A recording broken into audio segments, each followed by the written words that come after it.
Bonjour à tous, Stéphane Reynaud, directeur publication de la profession comptable. Je suis très heureux de vous accueillir ce matin pour ce webinaire exceptionnel avec le partenaire Time. Et donc, notre thématique dans ce webinaire ce matin, ça va être l'innovation. L'innovation pour changer ses pratiques et un sujet un peu clé. Pourquoi maintenant? Pourquoi innover maintenant dans vos pratiques comptables? Donc, nous attendons que les tout derniers participants se connectent et on va démarrer dans quelques secondes ce webinaire tous ensemble.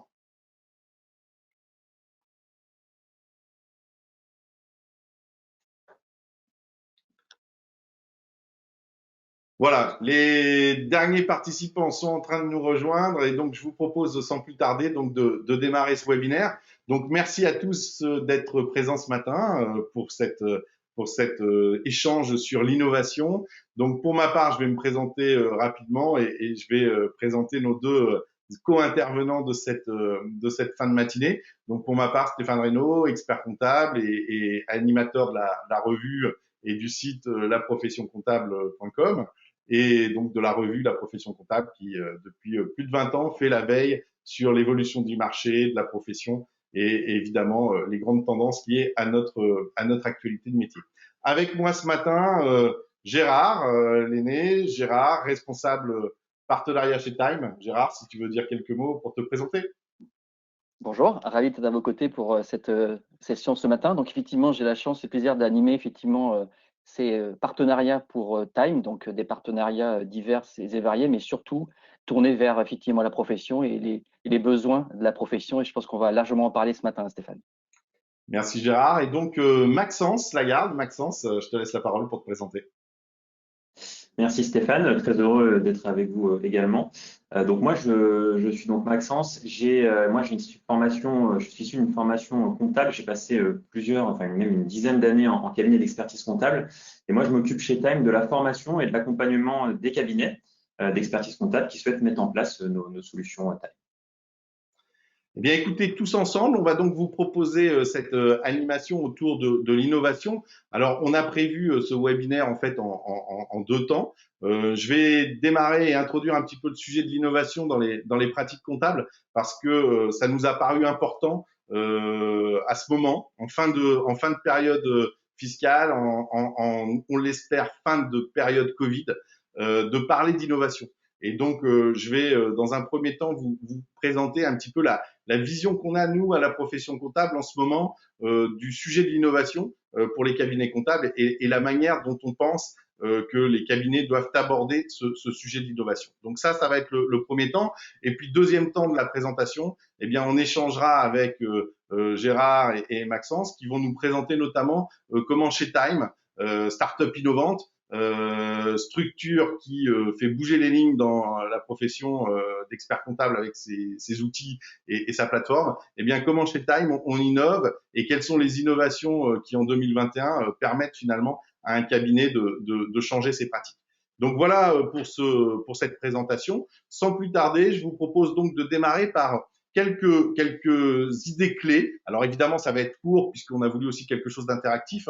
Donc n'hésitez pas à poser vos questions dans le module de chat de questions. On prendra des questions à la fin de la présentation. Donc n'hésitez pas à réagir, à poser toutes les questions que vous souhaitez évidemment dans ce module de chat.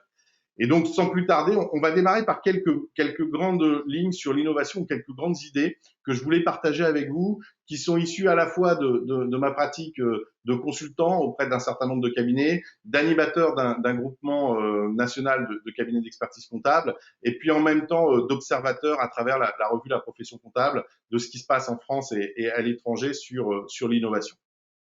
Alors, pour démarrer, je voudrais introduire la notion d'innovation et de comptabilité et bien situer la chose en disant que finalement, l'innovation, c'est un sujet qui est relativement complexe en matière de comptabilité. Pourquoi je dis c'est un sujet qui est relativement complexe en matière de comptabilité? C'est parce que traditionnellement, l'innovation et la comptabilité, comme ça, quand on présente un peu la chose, on se dit que ça ne va pas forcément très bien ensemble. Et pour tout dire, dans l'histoire de la comptabilité, on a des grands marqueurs d'innovation qui peuvent être des marqueurs d'innovation douloureux pour la profession. Si on se replace juste il y a 20 ans en arrière, rappelez-vous, on parlait d'innovation et de pratiques créatives comptables à l'époque pour un sujet qui était un peu important, qui était le sujet en fait Enron et les pratiques créatives que pouvaient utiliser les comptables à cette époque pour publier des comptes.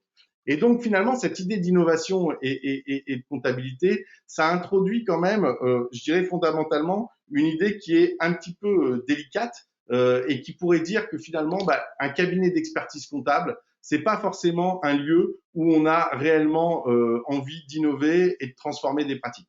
Alors ma première remarque, ma première idée clé que je voudrais que vous ayez tous en tête, je dirais en démarrant ce webinaire, c'est que en fait, on a un moment clé. Le moment clé, c'est celui qui démarre maintenant, là, cette deuxième partie d'année 2021.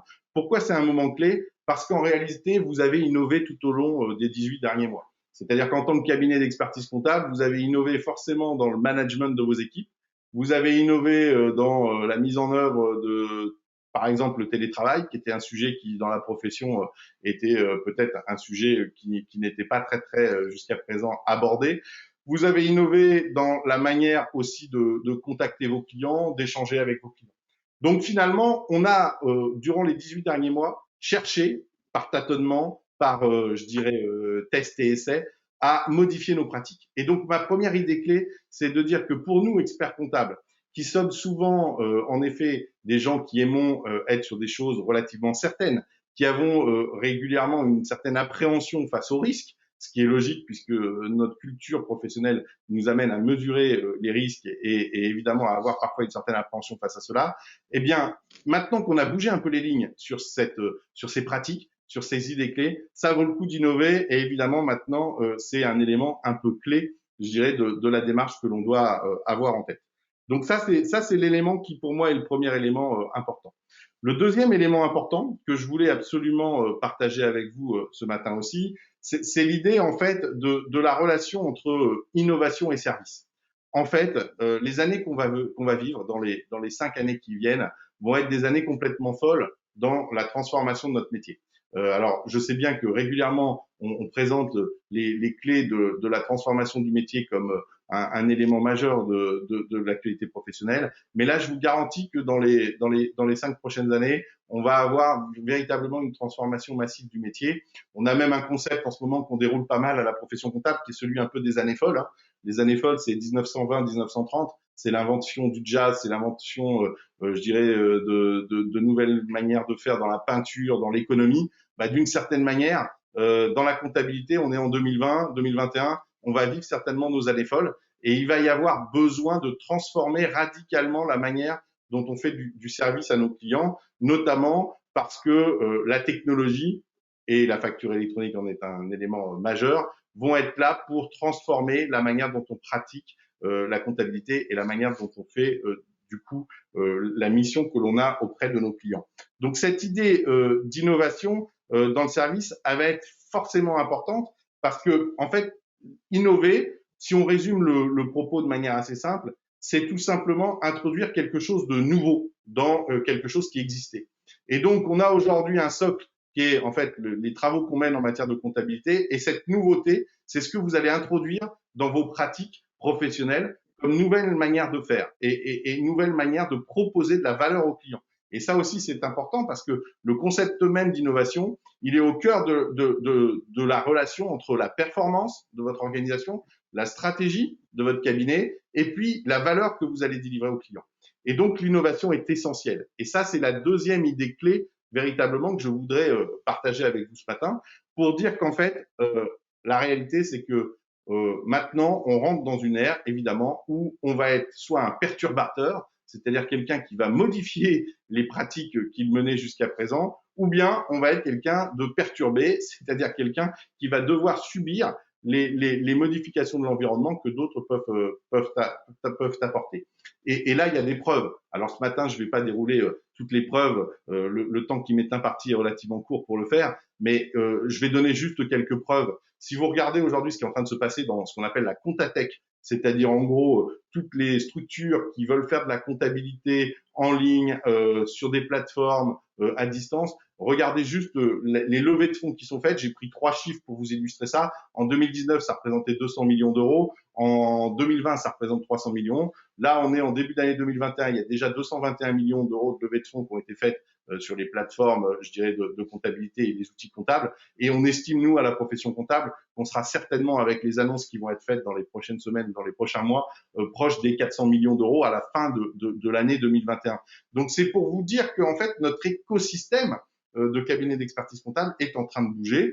Généralement, tout le monde en est conscient, ou en tout cas a pris conscience de cela, mais c'est plus difficile souvent pour les uns et les autres de passer à l'action.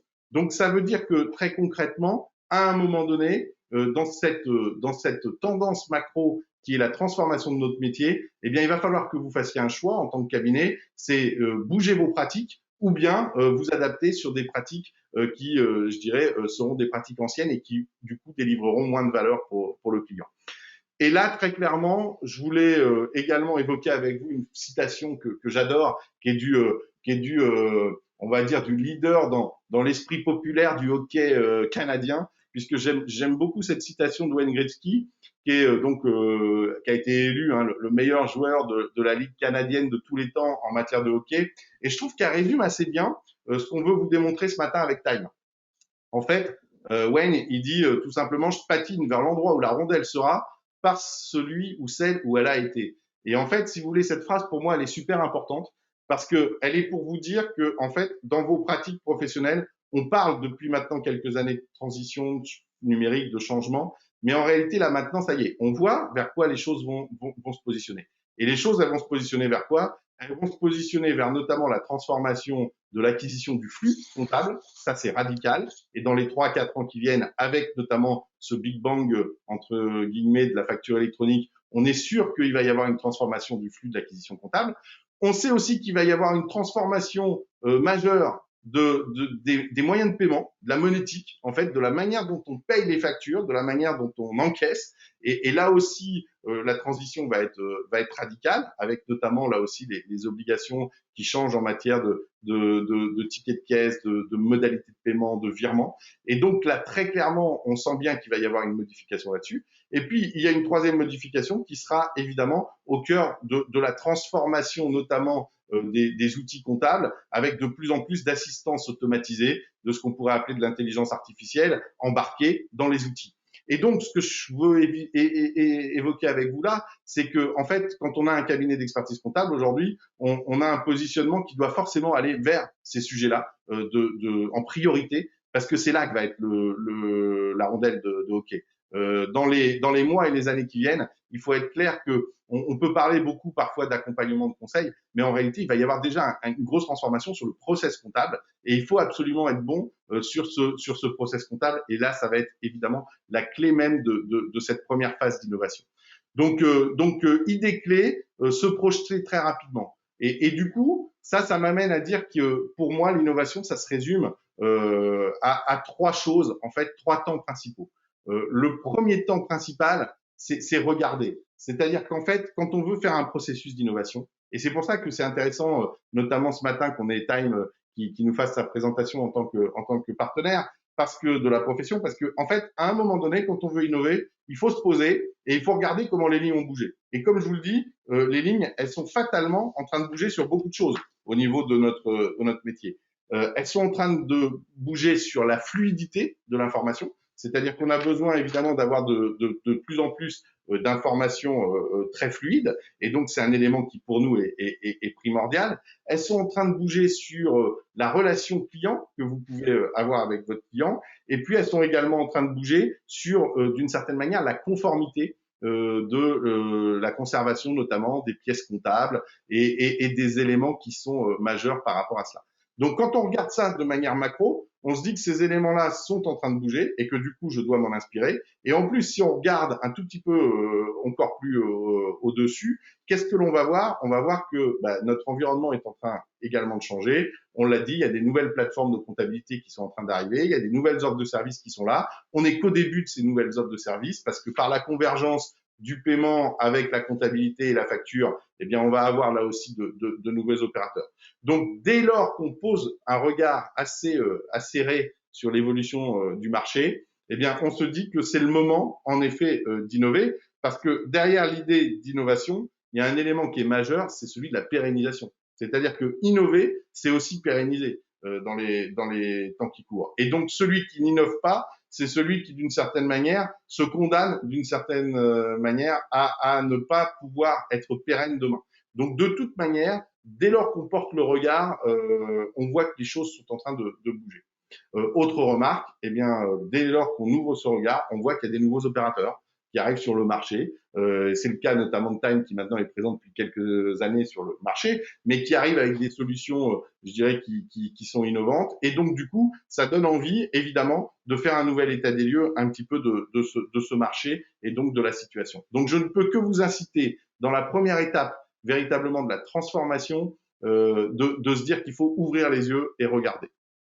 La deuxième clé que je voudrais partager avec vous ce matin, c'est que on peut se raconter beaucoup de choses au sein de la profession, mais à un moment donné, il faut se concentrer là où il y a des choses à innover rapidement et de manière, d'une certaine manière, urgente. Et ce que je veux dire par là, c'est que innover, c'est à un moment donné cibler aussi justement les lieux et les axes qui sont stratégiques dans mes processus et donc dans mon idée d'innovation.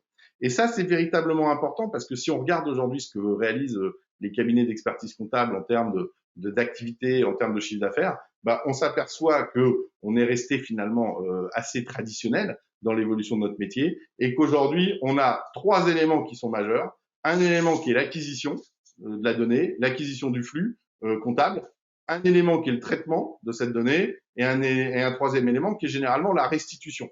Alors, quand je dis se concentrer dans le processus d'innovation, ça veut dire que, OK, on peut parler de nouvelles missions, on peut parler de choses, je dirais, qui seraient à faire dans l'évolution de notre profession, mais à un moment donné, il faut se dire que si on veut vraiment innover, si on veut vraiment être calé et avoir un retour sur investissement sur des innovations très très rapides, eh ben, il y a au moins deux chantiers qui sont majeurs, c'est l'acquisition et le traitement, en fait. Ces deux chantiers-là, ils sont absolus en termes de concentration des forces. Et ça veut dire que vraiment dans mon idée et dans ma réflexion par rapport aujourd'hui à ce que l'on constate nous sur le marché, à travers la profession comptable, à travers les études qu'on peut mener et les cabinets qu'on rencontre, c'est que très clairement, sur ces deux sujets que sont l'acquisition et le traitement du dossier comptable, eh bien, en fait, l'innovation apporte tout de suite de la valeur ajoutée et permet tout de suite, en changeant quelques pratiques, d'avoir un fort effet de levier.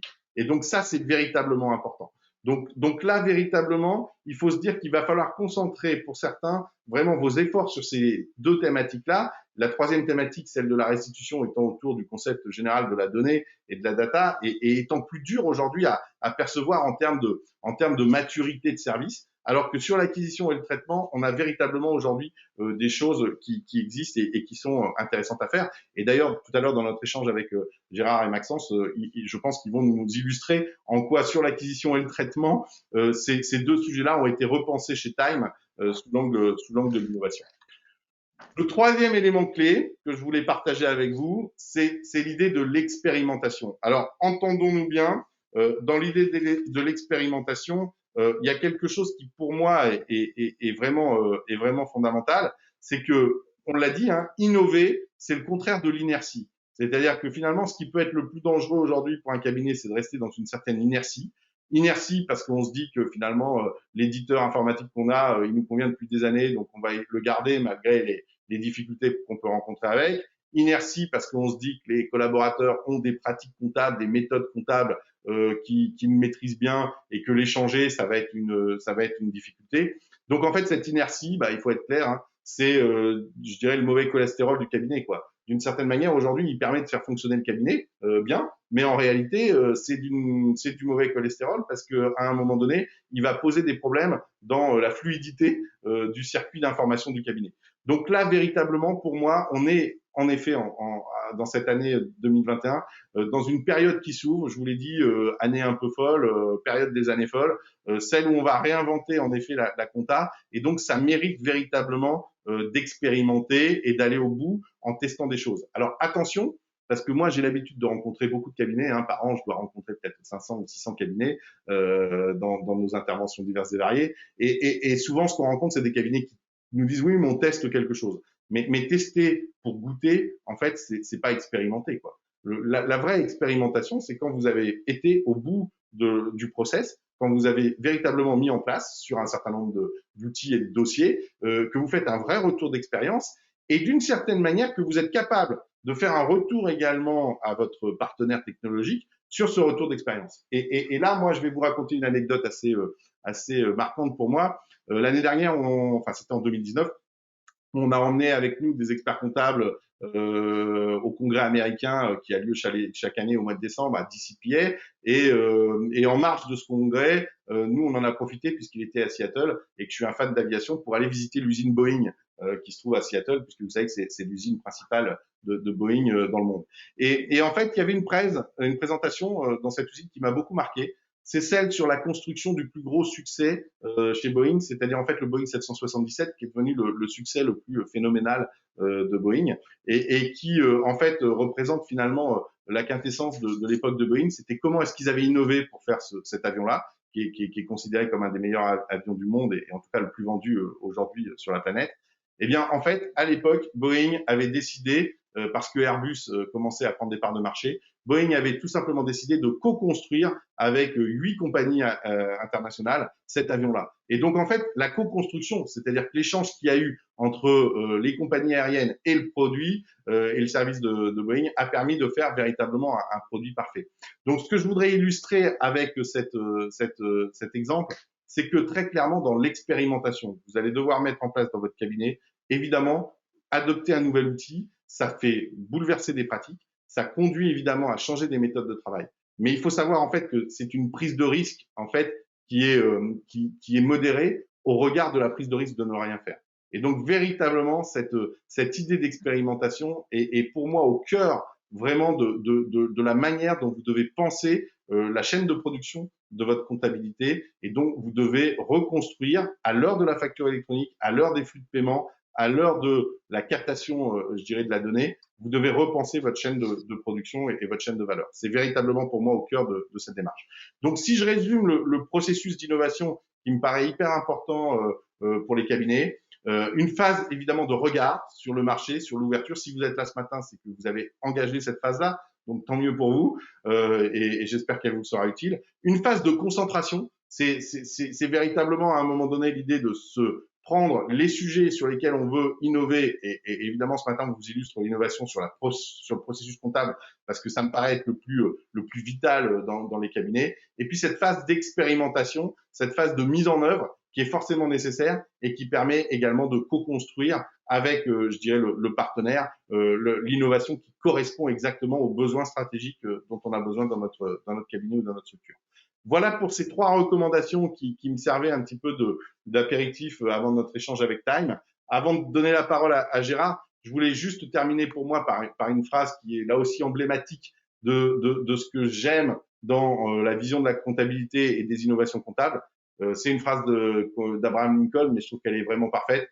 Des choses peuvent arriver à ceux qui attendent, mais uniquement celles laissées par ceux qui ont foncé. Comme je vous le dis, en ce moment, compte tenu de ce que l'on voit se structurer sur le marché de la profession et compte tenu des interactions de marché qui sont en train d'arriver, il est évident que les cabinets ont intérêt de foncer parce que en fonçant, on rassure sa pérennité et on renforce de toute manière sa capacité d'innovation et d'une certaine manière, ça va être dans l'air du temps. Comme je vous l'ai dit, on a expérimenté de l'innovation obligée sur le plan managérial ces derniers mois. Eh bien, ne relâchez pas et poursuivez cet effort à travers le processus d'innovation que vous pouvez mettre en place dans votre cabinet sur la techno. Voilà ce que je voulais vous dire dans cette première partie. Et donc, je vais transmettre le ballon ou la rondelle de hockey à Gérard en disant juste peut-être, Gérard, est-ce que tu peux nous illustrer justement comment chez Time on innove avec Maxence et nous expliquer votre processus d'innovation. Avec plaisir, Stéphane. Merci pour ce préambule.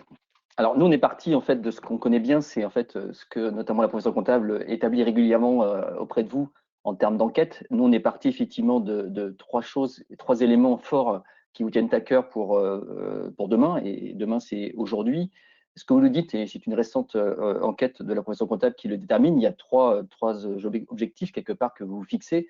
en termes de gain de temps en finale que vous souhaitez donc avoir. C'est à la fois de regagner du temps pour vous, vos proches et vos collaborateurs. C'est un élément important dans le, je dirais, dans le métier, hein, de pouvoir effectivement dégager du temps aussi pour soi. Soit effectivement, comme la Stéphane l'a très bien explicité, c'est de prendre du recul aussi, mais c'est aussi prendre du recul par rapport à sa vie personnelle.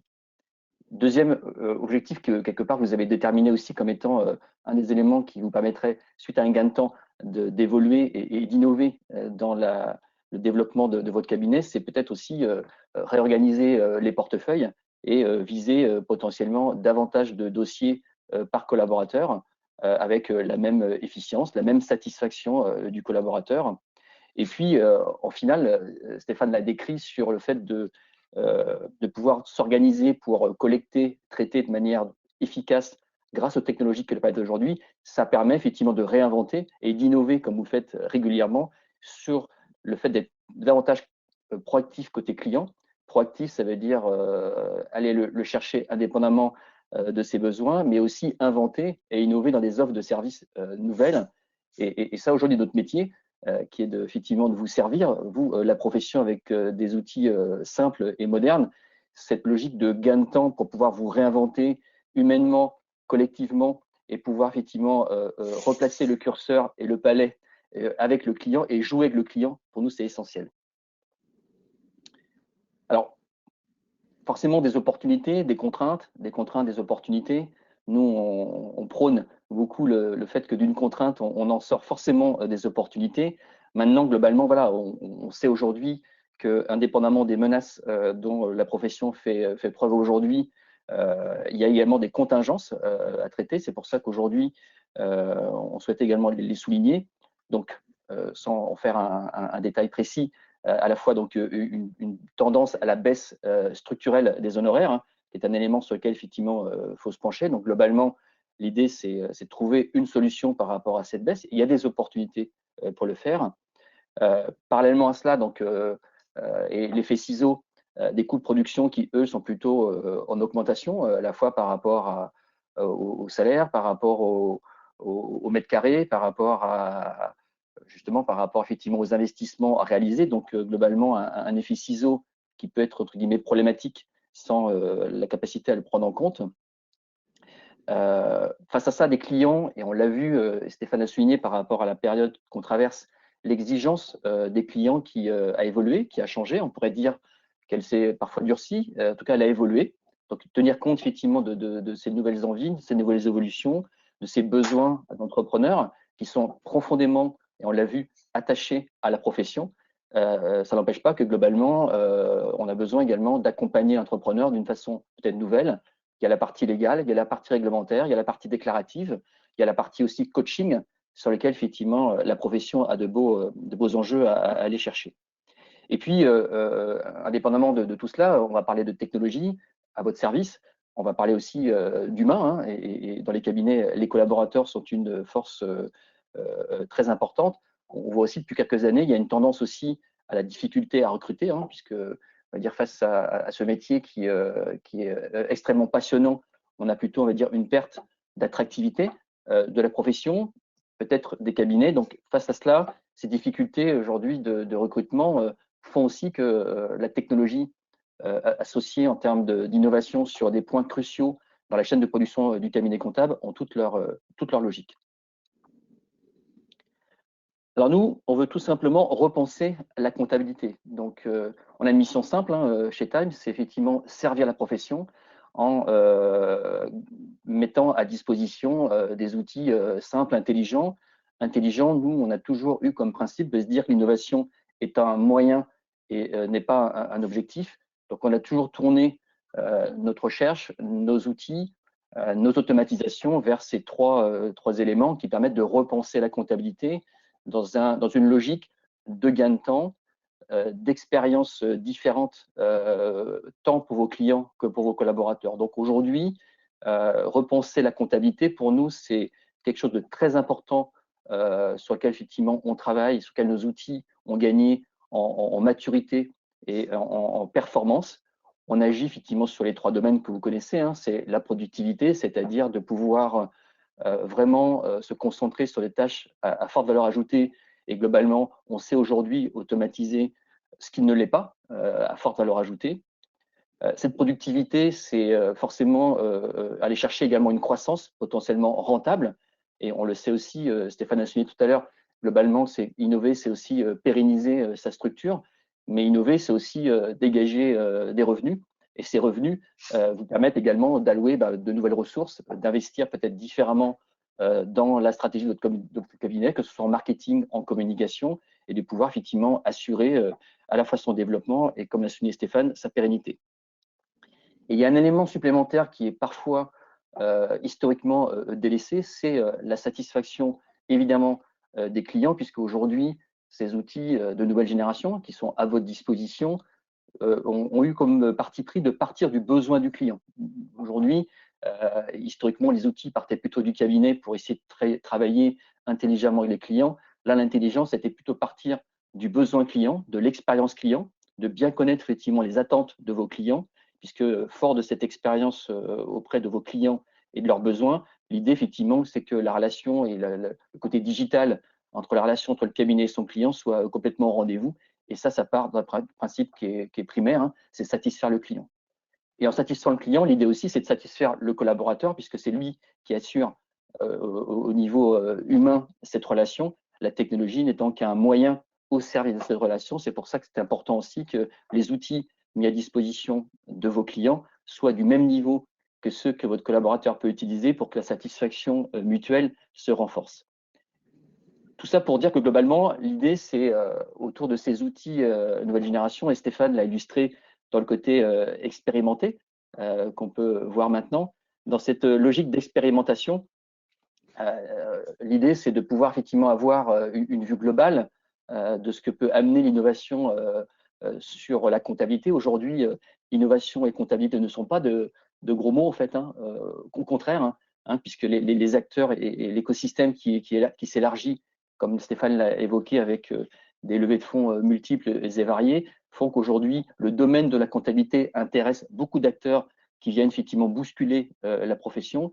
Et il nous paraissait important de répondre par les mêmes armes que ces acteurs aujourd'hui emploient contre la profession, c'est de pouvoir effectivement disposer d'une chaîne globale, unique, un outil unique qui part effectivement du besoin client, typiquement de ouvrir un compte bancaire et de se faire mettre à disposition sa CB, de pouvoir effectivement travailler simplement, facturer, piloter sa trésorerie, de pouvoir simplement disposer de ses justificatifs et par là même les mettre à disposition de son client. Et là, on est bien sur la notion côté client, réponse à un besoin, mais côté cabinet, on est bien sur une notion de collecte. Donc, c'est le premier sujet que Stéphane évoquait tout à l'heure, c'est que la première brique importante pour un cabinet pour se permettre effectivement de se développer, c'est de régler au mieux cette problématique de collecte. Et on sait qu'aujourd'hui, la collecte du flux bancaire, la collecte des pièces d'achat et de vente, vous le savez, ça représente un peu plus de 90% des écritures comptables. Donc aujourd'hui, l'enjeu, ça a été justement de pouvoir s'assurer de cette bonne collecte d'informations, collecte optimale, pour pouvoir ensuite la traiter. Et c'est là aujourd'hui où les moteurs d'intelligence artificielle accompagnés par nos data managers permettent effectivement d'aller chercher des hauts degrés de performance, permettant justement derrière de faciliter la saisie comptable et donc quelque part de régler à la fois la problématique de la collecte dans le temps et de pouvoir également s'assurer un traitement optimisé avec votre collaborateur qui va être plutôt une logique de révision plutôt que d'opérateur de saisie. Alors, les innovations, on en a un certain nombre chez Time. Le temps imparti ne nous permettait pas de présenter toutes ces innovations. Avec Maxence, on va vous présenter quelques éléments illustrant ces innovations autour à la fois de l'acquisition, de la collecte des données et qui passe par l'expérience client, qui est très importante dans le devenir effectivement de la profession, dans l'optimisation du traitement, et ce qui fait également le succès globalement d'une mise en place dans un cabinet de services comptables, c'est aussi la qualité du déploiement, à la fois dans sa lisibilité, sa simplicité. Aujourd'hui, les outils nouvelle génération sont plus à installer. La mise en place, je dirais la montée en compétence du collaborateur a été simplifiée au maximum, puisqu'on est vraiment sur plutôt l'accompagnement sur les bonnes pratiques et d'aller jusqu'au bout effectivement de la mise en place effectivement d'un outil innovant. On a quelques indicateurs qu'on partage avec vous et qu'on va illustrer maintenant avec Maxence, si tu veux bien. Et on va commencer par cette notion importante qui est effectivement l'acquisition de la donnée et notamment du flux bancaire, je crois, Maxence. C'est ça, merci Gérard. Donc effectivement, on va voir dans un premier point ce qu'on peut vous proposer au niveau de l'acquisition des données. Et donc le premier point, effectivement, c'est de vous proposer le meilleur de la récupération bancaire. Donc on est conscient que pour un cabinet, récupérer le flux bancaire, c'est un petit peu la base et c'est important d'être 100% exhaustif sur cette partie-là. Donc nous, ce qu'on veut vous proposer d'innovant ici, c'est une conciliation unique de l'IBIX et de l'agrégation. C'est-à-dire le but, c'est de profiter du meilleur de ce que peuvent offrir chacune de ces types de connexions. Donc, si on part déjà de ce qui est l'agrégation, donc l'agrégation, ça peut se rapprocher à tout ce qui est technologie de scrapping, où le client va renseigner son identifiant et son mot de passe sur les outils que vous allez mettre à disposition de votre client. Ça va permettre, dans un premier temps, de récupérer l'historique, 3 à 6 mois sur les banques traditionnelles. On peut même espérer récupérer davantage sur tout ce qui est banque en ligne. Ça permet de l'instantanéité, c'est-à-dire de pouvoir travailler immédiatement sur le dossier, que ce soit pour le client, mais également pour le cabinet. Et ça permet également de récupérer le détail des CB à débit différé. Ça, c'est souvent une problématique en cabinet. On n'a pas toujours accès à ces informations. Donc, voilà, on peut également avoir accès du coup au détail des CB différés. Donc, ça, c'est les avantages de ce que peut offrir l'agrégation. La principale problématique de l'agrégation, c'est son instabilité. C'est-à-dire qu'avec notamment les normes DSP2, qui imposent au client de changer son mot de passe tous les 90 jours, on sait que le flux va tomber, ne sera plus disponible et le cabinet se retrouve dépendant du client pour que celui-ci remette à jour son mot de passe. Donc, ce qu'on va vous proposer avec Time, c'est justement de concilier cette agrégation avec de l'IBIX sur un seul et même outil pour, en gros, consolider la réception du flux bancaire afin d'éviter d'avoir une connexion qui va sauter. Ce qui est important avec Time et ce qu'on propose, c'est qu'on a des accords avec toutes les banques traditionnelles pour mettre en place le mandat. Et ce qu'on propose également d'innovant ici, c'est que c'est Time qui s'occupe directement de la mise en place de ce mandat, qui suit le mandat et qui l'envoie en fait de manière automatique aux banques lorsque le client du coup a connecté son compte en agrégation sur nos outils. Si on prend un exemple très simple, un client qui est à la Société Générale va connecter son compte en agrégation, on va récupérer 6 mois d'historique. Le flux sera récupérable de manière instantanée, on pourra travailler immédiatement sur le dossier. Et donc, Time va s'occuper de mettre en place le mandat IBIX afin que lorsque le mot de passe va changer pour le client, vous n'ayez pas de perte d'écriture et d'avoir du coup un solde bancaire qui sera forcément juste. Deuxième point important sur l'acquisition des données, ce qu'on vous propose avec Time, c'est la possibilité pour un cabinet d'expertise comptable de proposer de manière exclusive l'ouverture d'un compte professionnel Time et d'une CB Time, ce qui est quelque chose de tout à fait innovant ici. Le but, c'est que ce soit proposé par le cabinet, mais que ça soit derrière géré par l'entrepreneur. Le but pour le cabinet d'expertise comptable, c'est d'être au début de la chaîne et vraiment de pouvoir faire profiter de son client d'une expérience tout à fait nouvelle, d'avoir également une synergie des applications dans le sens où la CB Time, elle sera parfaitement intégrée avec la suite d'outils que peut proposer et mettre en avant Time, et également une amélioration de nos algorithmes, c'est-à-dire que on pourra avoir accès à des informations supplémentaires au niveau des écritures bancaires qui nous permettront derrière d'améliorer nos algorithmes au niveau de l'intelligence. C'est quelque chose qu'on verra tout à l'heure plus en détail. Et dernier point sur cet aspect-là, l'idée, c'est de pouvoir proposer une récupération facilitée des factures d'achat et de vente avec des outils qui ont été pensés à la base pour les besoins clients. C'est un petit peu ce que je disais Gérard tout à l'heure. Donc, vraiment, le but, c'est vraiment des outils qui sont pensés à la base pour les besoins de l'entrepreneur pour vraiment pouvoir répondre à leurs problématiques. On est sur une prise en main facilitée, c'est-à-dire que les outils sont très intuitifs, sont faciles à utiliser. Multi-support dans le sens où on vous propose 2 applications mobiles, une application qui s'appelle Time Accounts qui va permettre de centraliser et dématérialiser l'ensemble des factures d'achat du client, mais également de pouvoir avoir accès à la donnée bancaire et de pouvoir interagir avec le cabinet, notamment sur toute cette partie-là, mais également un accès web qui va reprendre les fonctionnalités qui sont disponibles sur les applications. Nos outils ils sont plébiscités par les clients dans le sens où je vous invite à aller voir les notes que l'on peut avoir sur les stores, du coup, qui prouvent que voilà, c'était vraiment des outils qui sont fortement appréciés par les clients. Et dernier point, donc on a des outils de reconnaissance de pièces. Alors juste, pardon, voilà, on a des outils effectivement de reconnaissance des pièces.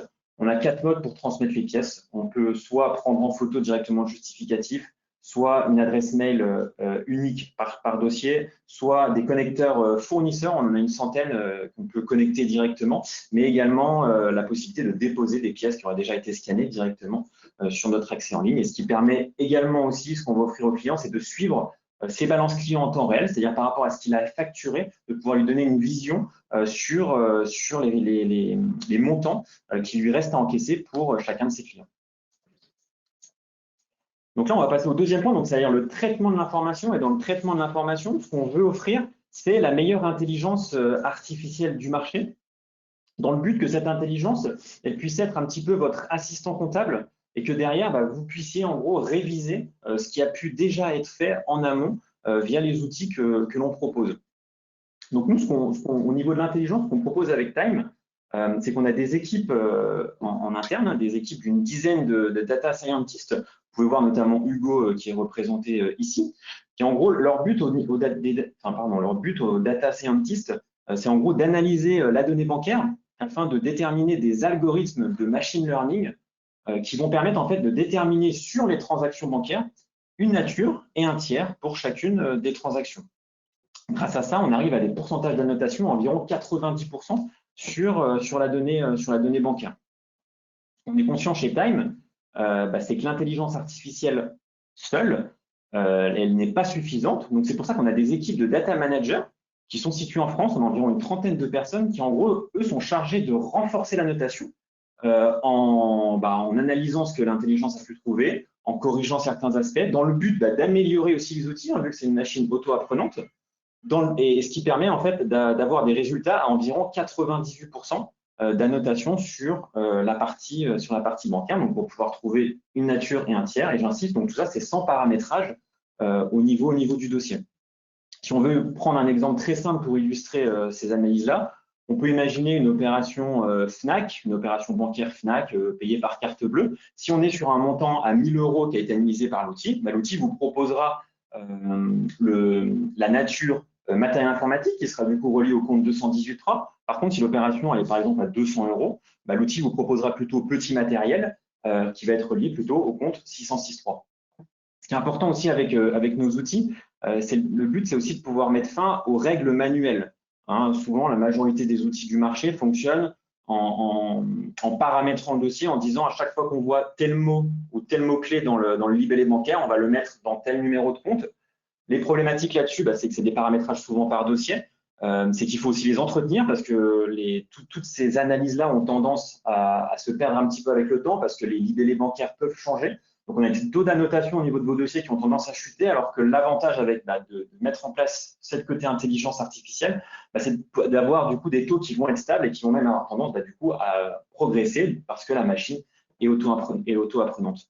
Deuxième point ici, sur la partie sollicitation des clients. Donc, le but, c'est que la machine, elle arrive à analyser 98% des flux. Sur les 2% restants, l'objectif, c'est que le cabinet, de par l'interface proposée, donc de par l'outil Time Expert, qui est notre outil de production, vous pouvez solliciter en fait le client directement sur les opérations qui n'ont pas réussi à être analysées ou vous-même, vous n'avez pas l'information, dans le but de pouvoir demander des informations au client là-dessus, mais également de pouvoir relancer le client sur les justificatifs. Le but, c'est d'avoir un outil rapide, c'est-à-dire que ça permet derrière au client d'être informé en temps réel en fait, des documents qui manquent pour le cabinet d'expertise comptable. Et ce qu'on met également en place chez Time, c'est des relances automatiques. Il y a des relances automatiques qui sont envoyées par Time toutes les semaines pour automatiser et relancer les clients automatiquement par mail, parce qu'on sait qu'il y a une tâche qui est assez redondante en cabinet, c'est de toujours relancer le client sur les pièces manquantes. Et ce qu'on propose avec Time, c'est de le faire de manière automatique.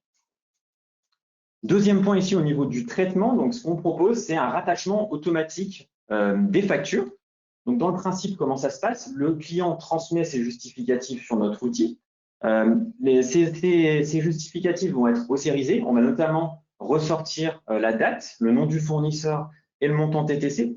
Et ces trois données, on va les analyser. On a des moteurs qui tournent sur ces informations-là qui vont permettre de les rapprocher en fait des données bancaires pour pouvoir vous proposer un rattachement automatique des factures aux transactions bancaires, ce qui va permettre derrière d'avoir un lettrage qui va être automatique dans notre outil Time Expert.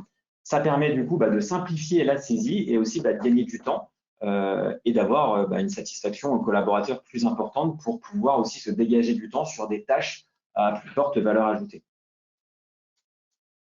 Donc là, vous avez un visuel ici de notre outil Time Expert, notre outil de production, qui, en gros, là, vous avez sur le côté gauche toute l'analyse, l'ossérisation qui a été faite des documents. Vous avez au milieu, du coup, des trombones qui, en gros, matérialisent le fait que l'outil a réussi à proposer un lien entre ce justificatif et les transactions bancaires. Et vous avez sur le côté droit un visuel, en fait, du justificatif qui peut être revu directement par le collaborateur. Dernier point important au niveau du traitement des données, ce qu'on propose avec Time au niveau de l'innovation, c'est une valeur probante automatique renseignée sur les dossiers. Donc, comment ça se passe ici? En gros, ce qu'il faut juste comprendre, c'est qu'au niveau de la valeur probante, on est un des seuls acteurs à le proposer et on le propose du coup sans surcoût. Donc déjà, qu'est-ce que c'est la valeur probante? Pour un petit peu vulgariser, c'est en gros un cachet informatique qui est déposé sur les documents afin de s'assurer que celui-ci n'a pas été modifié depuis son dépôt. Donc le but ici, en fait, c'est que le client vous dépose un maximum de justificatifs sur l'outil pour justement bénéficier de cette valeur probante. Et en fait, pourquoi il le ferait ici? Parce que l'idée, c'est que les documents, ils ont la même valeur que les documents d'origine. C'est-à-dire que le but, c'est que le client peut prendre en photo un justificatif ici pour que, en gros, celui-ci a la même valeur que le document d'origine, dans le but aussi de se protéger en cas de contrôle fiscal. Parce que le but, c'est que le document qui est déposé sur l'outil, il a la valeur probante automatique. Et du coup, en cas de contrôle fiscal, ce document, il aura du coup la même valeur que le document d'origine, ce qui fera que le client aussi, le but, c'est qu'il puisse se protéger. Alors, quand je dis se protéger, on a tous déjà vu le cas où des justificatifs, par exemple, de type restaurant ou de type autoroute ou essence, ils ont tendance à s'effacer avec le temps. Donc, le but aussi, c'est que le client puisse se protéger là-dessus. Et avec cette valeur probante, le but, c'est qu'il faut mettre un maximum de justificatifs. On le sait, une des problématiques majeures en cabinet, c'est d'avoir l'exhaustivité sur les factures d'achat. Donc, le but, c'est aussi ici d'inciter le client à mettre un maximum de justificatifs sur l'outil, qu'il puisse même jeter en fait ces justificatifs pour vraiment dématérialiser l'ensemble de ces éléments et d'offrir du coup une meilleure expérience client sur ces aspects-là. Dernier point ici, donc c'est sur le déploiement. Du coup, sur la mise en place de notre solution avec Time. Donc, le but, c'est de faire un onboarding gagnant avec vous par rapport à ce qu'on veut vous proposer. Nous, ce qu'on vous propose, c'est de mettre en place un test gratuit avec nous pour pouvoir tester nos solutions, un test qui sera sans engagement. Le but, c'est de pouvoir déployer la solution et de pouvoir également vous former. Donc, il faut savoir qu'avec Time, en moyenne, les formations, elles durent à peu près 2h30 sur nos outils. En gros, comment ça se passe ici? Vous avez une formation, on forme du coup votre cabinet, vos collaborateurs sur toute la partie déjà application client. Le but, c'est que ce soit derrière le client qui l'utilise, mais c'est quand même important pour nous que le collaborateur maîtrise ces outils afin de pouvoir derrière aussi les vendre et bien comprendre le fonctionnement ici. Et également de pouvoir vous former sur notre outil de production Time Expert pour pouvoir vous montrer non seulement comment il fonctionne, mais aussi comment vous pouvez vous en servir pour faire derrière des gains importants de productivité et d'efficacité. Autre point important, c'est un interlocuteur métier dédié. Donc, interlocuteur métier dédié, le but, c'est de pouvoir vous proposer un interlocuteur avec une expérience en cabinet importante. Alors, pourquoi ça? Dans le but que les problématiques que les experts comptables peuvent avoir soient parfaitement comprises par nous et afin de pouvoir derrière vous proposer nos solutions avec nos outils. Et dernier point, donc le but derrière, c'est de mettre un déploiement à votre rythme. Donc, comment on met ça en place? L'idée, c'est de mettre un plan d'accompagnement personnalisé. Quand je dis plan d'accompagnement personnalisé, c'est de s'adapter aux besoins que vous pouvez nous exprimer par rapport à votre cabinet, en fonction aussi de votre taille, en fonction de la typologie de dossier que vous pouvez avoir, ou aussi en fonction des outils peut-être que vous avez déjà mis en place. Le but, c'est vraiment de pouvoir personnaliser cet accompagnement. Proposer également des rendez-vous de suivi sur mesure. Quand je dis sur mesure, c'est vraiment dans l'idée de pouvoir s'adapter à votre rythme, mais également de pouvoir proposer une montée en compétences rapide de vos équipes pour, en gros, vous focaliser aussi sur et focaliser vos équipes sur les bonnes pratiques à mettre en place avec notre outil.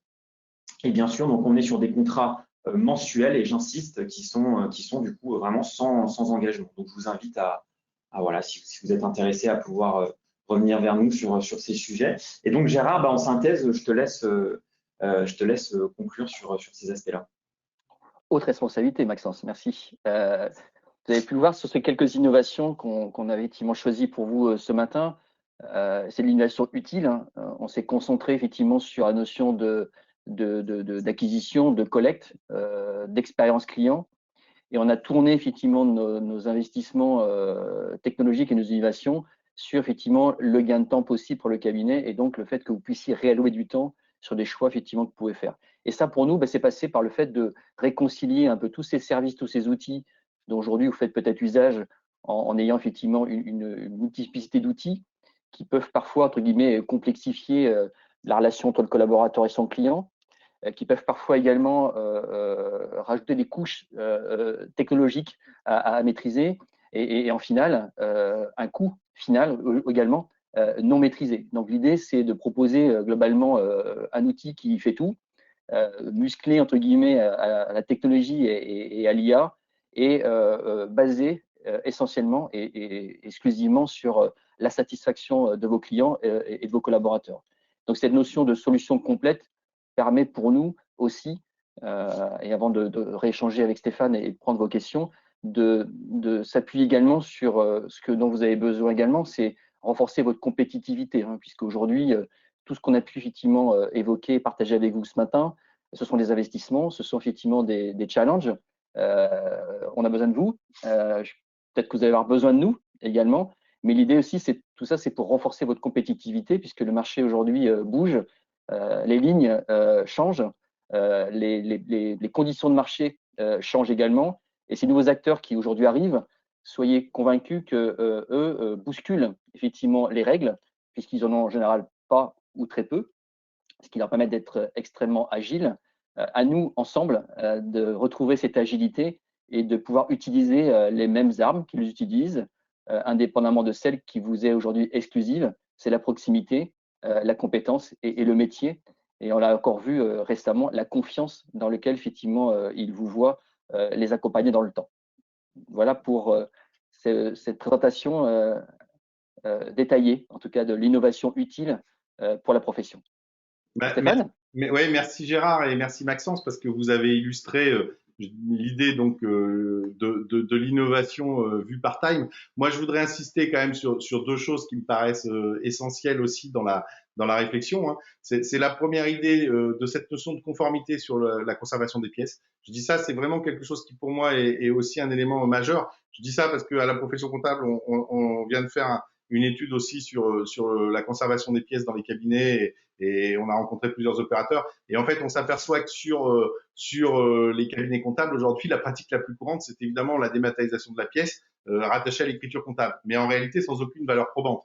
Et là, j'insiste bien là-dessus parce que, en fait, ça met quand même aujourd'hui beaucoup de cabinets en situation de risque éventuel au regard de leur vocation d'aider leurs clients à se dématérialiser et d'assurer en fait la piste d'audit fiable dans le cabinet par rapport à la valeur probante de la pièce. Donc ça, c'est un élément qui pour moi est hyper important dans la réflexion. Et le deuxième élément qui me paraît très important, c'est que Time, quand Time est arrivé, en tout cas sur le marché, j'avais le sentiment, moi, en tant qu'observateur extérieur, que vous étiez un outil plutôt de pré-comptabilité, en fait, qui démarrait en fait sur la pré-comptabilité. Et on voit aujourd'hui que du coup, vous traitez bien cette question du flux et cette question du traitement, ce qui fait que ça devient un outil complet pour l'usage du cabinet en termes de chaîne de production. Donc moi, j'ai presque, avant de prendre les questions qui nous arrivent, et je vais évidemment te les poser au fur et à mesure qu'elles arrivent dans le chat, mais le temps que je les regarde, j'avais presque envie de te dire finalement, Gérard, par rapport à cette évolution de Time qui devient en fait un outil complet de production, comment ça se reconstruit ça avec les cabinets en fait aujourd'hui? Alors, c'est une excellente question, Stéphane, puisque cette notion de co-construction aujourd'hui n'est peut-être pas nouvelle, mais elle est essentielle. On insiste beaucoup chez Time sur l'écoute et le fait que l'outil aujourd'hui n'est jamais fini en fait. Hein. Il peut être terminé, il doit être terminé à un instant T dans sa livraison, dans son utilisation au quotidien par les cabinets et leurs clients, mais il n'est jamais fini. Et la réponse qu'on peut apporter, effectivement, c'est qu'il doit être en constante, modifiable et adapté par rapport aux besoins cabinet. Pour ça, on a trouvé trois choses relativement simples. Hein. Maxence l'a évoqué, on a un accompagnement personnalisé par cabinet, donc un interlocuteur dédié par cabinet, qui fait effectivement en sorte quelque part que les remontées soient directes avec nos équipes de développement, avec une roadmap effectivement qui est fixée par rapport à une ambition de répondre au marché et ce que le souhaite le cabinet, mais on a aussi du temps qui est consacré à des ajustements, des modifications, adaptations par rapport à cela. Donc c'est pour nous très important les retours que les cabinets nous font dans ce suivi personnalisé. Deuxième élément, on a mis également des outils en place pour pouvoir interéchanger avec les cabinets quand ils le souhaitent, au moment où ils le souhaitent, notamment avec des outils effectivement type Slack, hein, qui permettent d'échanger, d'avoir effectivement une constance dans la communication, dans les allers-retours en termes d'information. Et puis, troisième dimension qui est importante aussi de la co-construction, c'est qu'aujourd'hui, on a aussi comme ambition de continuer à bien coller aux besoins des clients des cabinets comptables. C'est pour ça qu'aujourd'hui, on a pris la décision au tout début de Time d'assurer le support pour les clients des cabinets comptables, ce qui fait qu'on a aujourd'hui également la garantie pour le cabinet d'avoir l'écoute des clients, puisqu'on effectue le support à la fois pour les accompagner, les guider, répondre à des problématiques diverses et variées qu'ils peuvent avoir à un instant T, mais ça nous permet également d'avoir un retour justement sur cette expérience client sur les outils et d'adapter l'outil. Prendre un exemple, c'est que si sur une nouvelle version, il y a un bouton que plusieurs clients n'arrivent pas forcément à visualiser ou tout autre, on ne se dit pas qu'il faut qu'on l'accompagne et qu'on le forme mieux, hein, puisque les outils sont auto-apprenants, c'est qu'on l'a mis au mauvais endroit, le bouton. Hein, donc on est capable d'être très très réactif sur le fait que on s'est trompé, le bouton c'est pas à gauche mais on le met à droite et on le rectifie très rapidement. Donc pour te répondre, Stéphane, c'est une proximité quotidienne, c'est une proximité aussi par rapport à des outils et c'est une volonté aussi très forte d'accompagner les clients des cabinets comptables par un retour direct et un contact direct au service des cabinets. Ok, bah écoute, je te propose de prendre quelques questions qui sont assez nombreuses et donc Oui. sur lesquelles vous allez répondre. Il y a une question qui est en fait peut-être plus pour Maxence, mais le mandat EBIX est signé par le client. Est-ce qu'il est signé en numérique au moment de sa demande? Donc je sens qu'il y a quelqu'un qui veut innover jusqu'au bout du process. Maxence, est-ce que tu peux nous répondre là-dessus? Tout à fait, ouais, on utilise des technologies de signature numérique, en gros, que le client met dans l'application et qui nous permet derrière d'éditer le mandat EBIX de manière automatique. Donc oui, On embarque bien la sûr. signature et on innove aussi dans le process de signature, quoi, pour être très clair. Exactement, et ça permet d'automatiser derrière. Tout à fait. Pour moi, en termes d'observateur de marché, hein, j'invite vraiment tous les cabinets qui ne sont pas passés à la signature électronique à y passer parce que entre la période Covid et la période non Covid, dans le monde d'après, c'est vrai qu'il y a une vraie innovation qui est quand même la signature électronique qui est maintenant facilitée et dont tout le monde a pris quand même assez goût. Donc, faut vraiment aller au bout de ça. J'ai une deuxième question pour toi. Faites-vous une lecture des libellés pour les importer en compta? J'imagine que c'est le libellé complète de la facture, en fait, dont on a besoin. Libellé bancaire, est-ce que c'est précisé dans la C'est pas question? précisé. Faites-vous une lecture des libellés pour les importer en compta, tout simplement. Bah, nous, en fait, on analyse du coup la donnée bancaire pour pouvoir la retraiter et l'analyser. Et derrière, donc, ce libellé bancaire, effectivement, est disponible. Ce libellé est bien pris en compte dans le logiciel pour pouvoir être exporté dans notre logiciel. Et je vois qu'il y a une autre question qui doit être, donc je pense que ça doit être la pièce plus facturation, puisque la question suivante, c'est pouvons-nous de même importer des quantités, en fait, directement dans l'outil? Est-ce que vous gérez des quantités? Est-ce que vous gérez ce genre d'éléments, en fait? Oui, on gère effectivement ces éléments-là également. Tout à fait. Alors moi, je vais peut-être donner juste un éclairage parce qu'il y a une question après sur la facture électronique. Ce qu'il faut comprendre quand même, c'est que en effet, hein, on est dans une période un peu charnière puisque les outils comme Time ou comme d'autres récupèrent généralement maintenant de plus en plus de flux, hein, mais qu'en plus on va avoir la facture électronique qui va arriver et que du coup ça va enrichir encore plus la manière de traiter les flux. Et moi, je donne toujours cet exemple-là et ça me paraît super important, c'est de dire c'est pas la peine d'attendre forcément la facture électronique à grande échelle, faut s'y mettre maintenant parce qu'en fait taguer des flux récupérer des flux et apprendre cette nouvelle manière de faire de la comptabilité, qui est en fait une manière où la saisie est réalisée en automatique par les outils intelligents, en tout cas qui s'en rapprochent, bah, ça nécessite une certaine culture pour les collaborateurs. Et donc, du coup, en démarrant dès maintenant, bah, on gagne du temps, évidemment, pour le futur. Toujours dans les questions, une question sur qui est propriétaire de la donnée. Est-ce que c'est le cabinet qui reste seul propriétaire de la donnée chez Time ou est-ce qu'il y a un autre modèle de propriété de la donnée? Donc, ça, une question. C'est le client, hein, c'est le client qui reste propriétaire et maître de sa donnée. Voilà, c'est quelque chose d'important. Je crois que tu as raison de le dire parce que c'est pareil. Je pense que c'est un peu un point de confusion parfois dans la discussion qu'on peut avoir sur le marché et sur les pratiques dans la profession. Il est évident que contractuellement aujourd'hui, c'est le client qui est propriétaire de la donnée hein, dans la plupart des cas de figure. Et donc, sauf à adapter spécifiquement les clauses de vos lettres de mission et à prévoir des éléments qui seraient spécifiques, c'est le client en fait qui est le propriétaire. Donc ça, c'est un point qui est important. Et évidemment, après, il y a la question chez certains opérateurs de l'anonymisation des données pour les traiter. Mais je dirais la plupart du temps, en effet, aujourd'hui, c'est le client qui est là-dessus. Je vois une autre question autour de est-ce que Time est compatible avec un autre outil de production en tant que tel? C'est-à-dire, en gros, est-ce que je peux avoir dans mon cabinet du Time et d'autres outils de production? Comment vous voyez ça, vous, chez Time, en fait? Oui, en gros, on permet un export FEC, du coup, avec pièce jointe, qui permet derrière de pouvoir transférer les données potentiellement dans un autre outil si besoin, de par les particularités qu'il pourrait y avoir potentiellement sur la structure. Tout à fait. J'ai aussi une question, alors elle est peut-être plus pour Gérard. Hein. Qui est actionnaire de Time? Quel risque par rapport au rachat des gros éditeurs? Quelle capacité de R&D de Time? Alors ça fait peut-être beaucoup de questions, mais si tu peux au moins illustrer quand même la politique Time sur ce sujet-là. Donc déjà, je pense que le premier point important, c'est qui est propriétaire de Time, en fait. Alors effectivement, nous aujourd'hui notre développement est assuré par le fait qu'on a déjà aujourd'hui, grâce au cabinet, plus de 50 000 utilisateurs de nos applications. Donc aujourd'hui, on a des revenus récurrents qui nous permettent effectivement de voir l'avenir avec sérénité. On pratique aussi beaucoup l'endettement. On n'est pas forcément favorable aux levées de fonds, qui sont pour nous des axes de communication et pas forcément un axe industriel. Donc on préfère travailler par l'endettement, qui aujourd'hui non pas être une chose simple, mais qui peut être aussi très intéressant, mais qui est plutôt silencieux. Et donc on travaille plutôt à fournir des solutions plutôt qu'à communiquer sur des levées de fonds. Ensuite, l'actionnariat, aujourd'hui, il est à la fois partagé par l'ensemble des collaborateurs de Time. Et ça, c'est important aussi en termes C'est déjà innovant. Comment? C'est déjà innovant, ce Time. Oui, c'est aussi une manière de manager et de fidéliser effectivement les collaborateurs. Donc aujourd'hui, nous sommes tous actionnaires de Time. Et aujourd'hui, on a également des investisseurs. Donc on a effectivement des banques, puisqu'on est soutenu par l'endettement.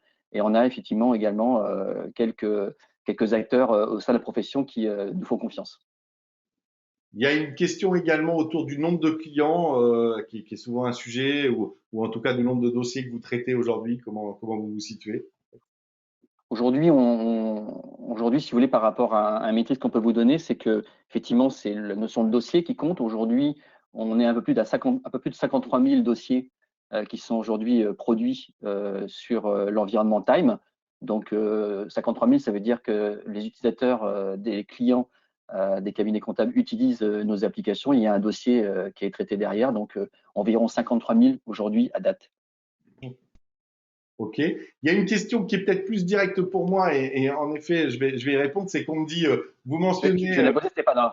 Je peux te la poser si tu veux. Non, mais j'en ai une qui est là, qui est comment se fait-il que, entre guillemets, la profession comptable fasse la promotion de Time, ou en tout cas la présentation de Time ce matin par rapport à la multitude d'éditeurs.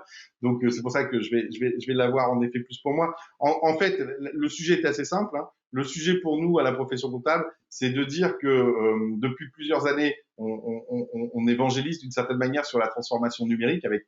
On n'est pas les seuls, hein, heureusement, il y a plein d'autres acteurs, il y a des amis, il y a la profession entre guillemets au sens large, et on évangélise depuis pas mal d'années sur la transformation numérique. Cela dit, on a décidé en cette année 2021 d'accélérer le process en vous présentant de plus en plus les structures qu'on trouve innovantes en matière justement de process comptable. Alors c'est vrai que le Time en fait partie et nous on considère à la profession comptable que compte tenu de l'intelligence artificielle qui est mise dans l'outil, compte tenu du véritablement savoir-faire que ont les data scientists de Time, il y a une vraie rupture technologique dans la manière de traiter et donc qui est intéressante. Maintenant, pour continuer la question, c'est vrai que quelqu'un me dit il y a aujourd'hui une multitude d'éditeurs et comment on peut s'y retrouver. Bah, c'est vrai qu'aussi nous à la profession comptable, on a l'idée à travers ces webinaires de vous faire découvrir justement des acteurs du marché pour que vous ayez une vision, ce fameux regard qui vous permette de transformer vos pratiques, quoi. L'idée, d'une certaine manière, c'est bien entendu de mettre en avant des gens que nous on trouve en termes de solutions pertinents, et puis bah, derrière, en même temps, à vous ensuite de vous faire évidemment votre propre idée et opinion. Je dis ça parce que c'est vrai que la question qu'on me pose le plus aujourd'hui en tant que consultant, c'est quel est l'outil qu'on doit choisir. En réalité, il n'y a pas d'outil aujourd'hui magique. Il y a un outil qui va aller en fonction de votre stratégie de cabinet. Et donc, votre situation initiale de départ de cabinet, votre projet de cabinet et à l'intérieur, le diagnostic qui peut être fait de vos équipes, de vos clients et de la valeur que vous voulez apporter, bah, vous allez être orienté sur plus ou moins telle catégorie d'outils ou tel élément. Donc ça, c'est très important pour moi de bien faire comprendre ça. Et évidemment, j'invite en tout cas les confrères à regarder. Nous, à la profession comptable, ça fait 25 ans qu'on fait ça, ce travail indépendant de check, on va dire, sur les évolutions du marché. Et je pense qu'en effet, hein, ces années qui vont être un peu folles, qui vont être devant nous, sont vraiment indispensables pour ça. J'ai une autre question pour vous, messieurs. L'outil Time dispose-t-il de base de production des plaquettes et des liasses? Et ça, c'est vrai que c'est une bonne question parce que on dit solution finalement de prod maintenant. Comment vous voyez ça, vous, chez Time, cette histoire de liasses et de plaquettes qui est souvent un sujet aussi? Ça, effectivement, donc on va proposer l'alias et on a déjà fait des tests, donc ça sera disponible en septembre, donc pour pouvoir proposer et pouvoir réaliser l'alias fiscal directement et intégrer dans notre outil de production Time Expert, pardon, et bien sûr tout ce qui est toute la plaquette, les plaquettes également. Donc, on est bien en phase de construction de l'outil complet, quoi, en fait, hein, du cabinet. C'est ça. Et je pense que c'est ça aussi qu'il faut qu'on ait bien en tête. Je vois également une question sur la TVA. La TVA est-elle gérée correctement à l'engagement, à l'encaissement? Donc, des questions techniques, hein, mais qui sont importantes.